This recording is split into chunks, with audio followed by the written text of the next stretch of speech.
കൂടുതൽ വാർത്തകളും വീഡിയോകളും കാണാൻ ഈ ചാനൽ സബ്സ്ക്രൈബ് ചെയ്യുക. കൂടെ ബെൽ ബട്ടൺ അമർത്തുക. ഇന്നത്തെ എൻ്റെ ജ്യോതിഷ സംബന്ധമായ വിഷയം, നടക്കാതിരിക്കുന്ന വിവാഹം നടക്കാനുള്ള ഹോമം എന്താണ്? അങ്ങനെ ഒരു ഹോമമുണ്ട്. നടക്കാതിരിക്കുന്ന വിവാഹം നടക്കാനുള്ള ഹോമം. ഇന്ന് പലർക്കും വിവാഹ തടസ്സം ഒരു പ്രശ്നമാണ്. പല കാരണങ്ങൾ കൊണ്ട് വിവാഹ തടസ്സം വരാം. ആ തടസ്സം ഏതാണ് എന്ന് കണ്ടുപിടിച്ച് ഒരു ജ്യോതിഷ ആചാര്യൻ്റെ നിർദ്ദേശപ്രകാരം പരിഹാരങ്ങൾ ചെയ്താൽ വിവാഹ തടസ്സം മാറിക്കിട്ടും. വിവാഹ തടസ്സം മാറിക്കിട്ടും. കുടുംബക്ഷേത്ര പരദേവതയെ പ്രീതിപ്പെടുത്തണം. വിവാഹം നടക്കാതിരിക്കാനുള്ള കാര്യങ്ങൾക്ക് അങ്ങനെ വിവാഹം നടന്നില്ലെങ്കിൽ കുടുംബക്ഷേത്ര പരദേവതയെ പ്രീതിപ്പെടുത്തണം. അതേപോലെ തന്നെ പരദേവത കോപം ഉണ്ടാകാൻ ഇടവരരുത്. അപ്പൊ പരദേവത കോപം ഉണ്ടെങ്കിൽ ഇതിന് തടസ്സം വരും. പരദേവതയുടെ പ്രീതിയും ഈ വ്യക്തിക്ക് വേണ്ടതാണ്.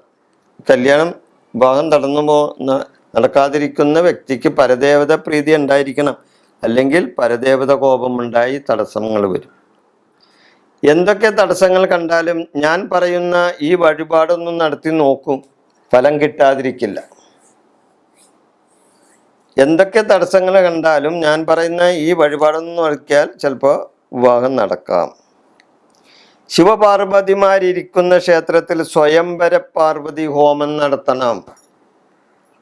ശിവ പാർവതിമാരിയ്ക്കുന്ന ക്ഷേത്രത്തിൽ സ്വയംവര പാർവതി ഹോമം നടത്തണം. വിവാഹ തടസ്സം മാറുന്നതിന് ഏറ്റവും ഉത്തമമായ ഹോമമാണിത്. വിവാഹ തടസ്സം മാറുന്നതിന് ഏറ്റവും ഉത്തമമായ ഒരു ഹോമമാണ്.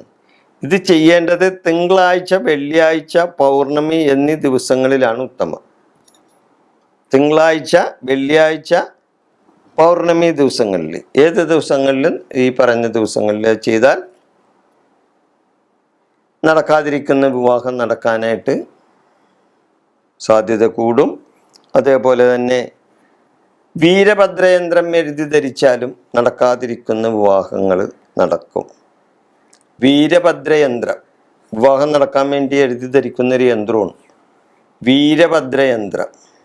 അത് എഴുതി ധരിച്ചാലും വിവാഹം നടക്കാത്തവരും.